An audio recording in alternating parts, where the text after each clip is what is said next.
जब सतगुरु ने एक जीव को मृत्यु के द्वार से पहले नाम की अनमोल दौलत दे दी और उसका उद्धार कर दिया। हुजूर महाराज सावन सिंह जी का विशाल सत्संग चल रहा था। हजारों प्रेमी सत्संग में बैठे थे। कुछ पहली बार आए थे, कुछ वर्षों से जुड़े थे और कुछ ये भी थे जिनकी अंतरात्मा की प्यास अब चरम पर थी। इसी भीड़ में एक बूढ़ी औरत भी बैठी थी। उसकी साड़ी पुरानी थी, बाल बिखरे थे और चेहरे पर झुर्रियां गहरी थी। ऐसा प्रतीत होता था कि वह बहुत कष्ट भोग चुकी है, लेकिन उसकी आंखों में एक अजीब सी चमक थी। वह ध्यान से सतगुरु की वाणी को सुन रही थी, जैसे बरसों की प्यास को आज तृप्त करने का अवसर मिल रहा हो। जब सत्संग समाप्त हुआ और नामदान की दीक्षा देने का समय आया तो संग लाइन में लग गई। सेवा में लगे सेवादार पूरी व्यवस्था देख रहे थे। महाराज जी ने अचानक सेवकों को इशारा किया और कहा, इस बुढ़िया को यहाँ से बाहर निकाल दो। यह सुनते ही संगत में हलचल मच गई। सभी के मन में एक ही प्रश्न था, महाराज जी इतने प्रेमी और दयालु हैं, फिर इस बुढ़िया को क्यों निकाल रहे हैं? कुछ नहीं कह सका, लेकिन माता लाजो जी से यह देखा नहीं गया।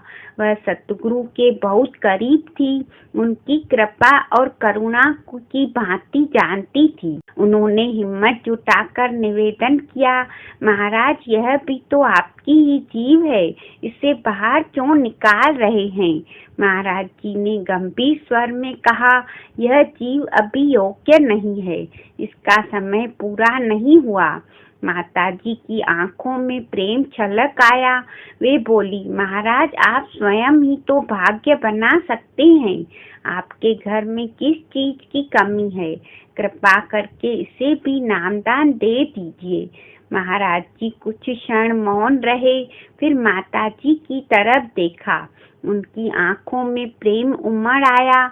उन्होंने उस बूढ़ी औरत की ओर देखा, जैसे उसकी जन्मों की पुकार को सुन रहे हों। फिर उन्होंने धीरे से कहा, ठीक है, इसे भी नामदान दे दो। अंतर का प्रकाश नामदान मिलते ही वह बुढ़िया मंत्र मुक्त हो गई। जब ध्यान लगाया तो कुछ ही क्षणों में उसके चेहरे पर एक दिव्य आभा छा गई। ऐसा लग रहा था जैसे उसका वर्षों का भार उतर गया हो। कुछ देर बाद जब उसने आंखें खोली तो उसकी आंखों में आंसू थे। वह फूट फूट कर रोने लगी। माता लाजो जी ने स्नेह से पूछा, क्या हुआ माँ? बुढ़िया कांपती हुई बोली, माँ मैं तो अंधी थी। मैंने जीवन भर अंधेरे में भटक कर यह संसार जिया, लेकिन आज मुझे असली रोशनी मिली है। जो अंदर देखा वह शब्दों में नहीं कहा जा सकता। उसके चेहरे पर आनंद की अद्भुत झलक थी। वह किसी और ही लोक में थी। संगत स्तब्ध थी।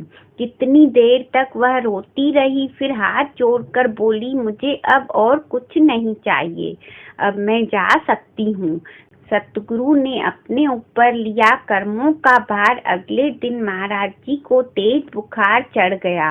माता लाजो जी चिंतित हो गई। उन्होंने पूछा, महाराज अभी तो आप ठीक थे, यह अचानक क्या हो गया? महाराज जी मुस्कुराए पर कुछ बोले नहीं। माता जी समझ गई कि महाराज जी ने उस बुढ़िया के जन्मों के कर्म अपने ऊपर ले लिए हैं ताकि वह निर्मल होकर जा सके। उसी दिन उस बुढ़िया ने अपने परिवार वालों को बुलाया और कहा, अब मैं जाने वाली हूँ, मुझे विदा करो। घर वाले चकित थे।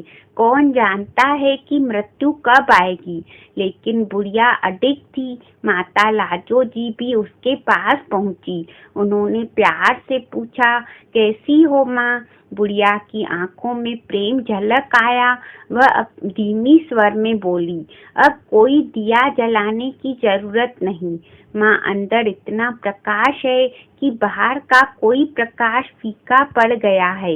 यह कहते ही उसने आंखें बंद कर ली और एक गहरी सांस लेकर इस संसार से विदा हो गई। साथ संगत जी, यह साखी हमें यही सिखाती है कि सतगुरु जो करते हैं जीव के भले के लिए ही करते हैं। हमें नहीं पता कि हमारे जन्मों के कैसे कैसे कर्म हैं, लेकिन सतगुरु उन्हें भी काट सकते हैं। वे हमारे भाग्य को उजागर कर सकते हैं, बशर्ते कि हम उनकी शरण में आ जाएं और नाम सुमरन में लग जाएं। हम इस दुनिया में अकेले आए थे और अकेले ही जाएंगे। साथ जाने वाली चीज सिर्फ नाम की कमाई है। इसलिए कुछ भी हो जाए, हमें नाम सुमरन को अपनी जिंदगी का सबसे बड़ा हिस्सा बनाना चाहिए।